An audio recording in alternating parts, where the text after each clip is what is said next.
对啊，这几video都你要加位，咱们出来一下来追啊，有一video嘛，这个都没有加所以你他妈的训练有没啦？而且呢，没说马的那片来吧的，就说伢说个 AI 哦，老的马路的看一下嘞，咱们这种今天别别没你来我地道为什么没说的呢 ？AI 哦，老嘛。စနေတဲ့အနေထားတစ်ခုအနေနဲ့ခိုင်းတတ်တော့မှာဖြစ်ပါတယ်။အပြင်ကစေသိန်းနဲ့တင်တန်းတွေမှာတော့မတင်ပေးရဲ့မိတ်ဆွေ AI အသုံးချတဲ့မှုကိုစေစညဆန်ပြီးတော့မှ quality တက်သွားစေပဲ Advanced Prompt Engineering လျှို့ဝှက်ချက်သုံးခု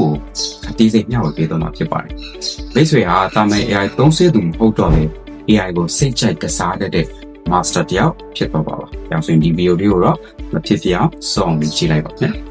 ပထမလိုအပ်ချက်တစ်ခုကတော့ context injection လို့ခေါ်ပါတယ်။လူတွေက AI ကို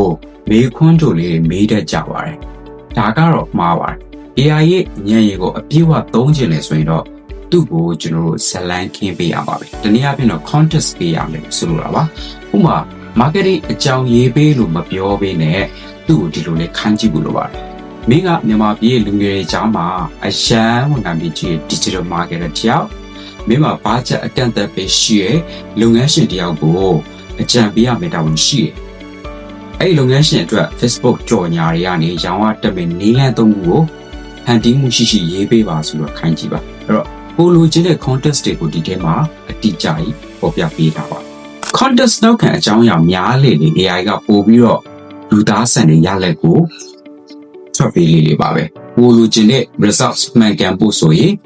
context ကောင်ပေးတဲ့ကိုလေလိုအပ်ပါတယ်။ဒုတိယလိုအပ်ချက်ကတော့ multi step prompting ပါအလုပ်တစ်ခုကိုတစ်ခါရင်းနဲ့ပြီးအောင်မခိုင်းပါနဲ့တစ်ဆင့်ချင်းခိုင်းပါ